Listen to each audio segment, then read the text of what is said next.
ایک دن میرے حضور علیہ السلام سیر کرتے کرتے باہر تشریف لے گئے. وہاں ایک قافلے نے پڑاؤ کیا ہوا تھا. ان کے اونٹ چر رہے تھے. ایک خوش قسمت سرخ رنگ کا اونٹ تھا جو میرے حضور علیہ السلام کو پسند آ گیا. میرے حضور علیہ السلام نے قافلے والوں سے پوچھا کہ یہ اونٹ بیچنا ہے. پتہ نہیں انہوں نے بیچنا تھا یا نہیں بیچنا تھا. جب میرے حضور نے پوچھا کہ یہ اونٹ بیچنا ہے, انہوں نے کہا جی بیچنا ہے. اچھا کتنے کا بیچنا ہے؟ کہا جی اتنے کا بیچنا ہے. سودا طے ہو گیا, بات چیت ہو گئی. حضور علیہ السلام نے فرمایا میں کوئی تاجر کی غرض سے تو آیا نہیں کہ رقم ساتھ لے کے آتا. میں تو سیر کرتا آ نکلا, تمہارا اونٹ مجھے پسند آ گیا اور سودا طے ہو گیا. ایسا کرو کہ اونٹ مجھے دے دو, میں گھر جا کر اس کی قیمت آپ تک بھیج دیتا ہوں. انہوں نے کہا جی ٹھیک ہے. میرے حضور علیہ السلام اونٹ پکڑ کر گھر کی طرف چل دیے. جب حضور علیہ السلام ان کی نظروں سے اوجھل ہوئے تو وہ ایک دوسرے کو کہنے لگے یار یہ جو شخص اونٹ لے کر گیا ہے اس کا پتہ بھی کسی نے پوچھا ہے کہ اس کا پتہ کیا ہے, اس کا نام کیا ہے, کہاں رہتا ہے؟ اونٹ لے کے چلا گیا ہے اور ادھار لے کے گیا ہے. جب کسی کو نقد سودا دیا جائے تو اس کا اتا پتہ پوچھنے کی ضرورت نہیں ہوتی, اور جب کسی کو ادھار دیں یا تو آپ ان کو جانتے ہوں یا تو درمیان میں اس کا ضامن کوئی ہو. ایک دوسرے کو کہنے لگے او نادانو, ایک شخص آیا ہے اور تم نے اس کا اتا پتہ نام تک نہیں پوچھا, قیمتی اونٹ پکڑ کے دے دیا. اور کیا تم سب کی عقل پر پردہ آ گیا تھا؟ کم از کم اس کا نام تو پوچھ لیتے. ایک بولا یار میں کیا کرتا, جب وہ باتیں کرتے تھے منہ سے پھول جھڑتے تھے. دوسرا بولا یار میں تو اس کی آنکھیں ہی دیکھتا رہا. جب انہوں نے یہ گمان کیا کہ ہم نے قیمتی اونٹ ضائع کر دیا ہے تو اب تک خاموش بیٹھی سردار کی بیوی نے خیمے سے پردہ اٹھایا, کہا خبردار کسی نے بھی اس کے خلاف اگر بات کی تو اگر وہ شخص تمہارے اونٹ کی رقم دینے نہ آیا تو مجھ سے لے لے, مجھ سے لے لینا, میں اس شخص کی ضامنہ ہوں. انہوں نے کہا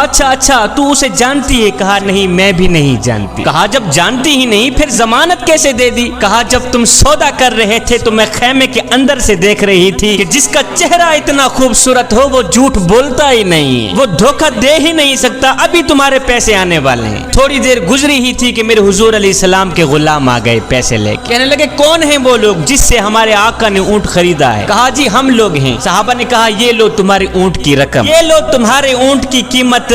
انہوں نے کہا بھائی قیمت بعد میں دینا, پہلے یہ بتا کہ وہ محبوب رہتا کہاں پہ؟ صحابہ نے کہا سامنے مدینے میں اس محبوب کے ڈیرے ہیں. کہا پھر رقم بھی اپنے پاس رکھو, اونٹ بھی اپنے پاس رکھو, ہمارے دل بھی اپنے پاس رکھو, ہمیں تو اب دن رات اس محبوب کا دیدار ہی چاہیے. ہائے میرے حضور کی صورت ہی کیا دیکھی, اونٹ بھی بک گیا, خود بھی بک گئے, سارا کا سارا قافلہ مسلمان ہو کر حضور کی غلامی میں آ گیا.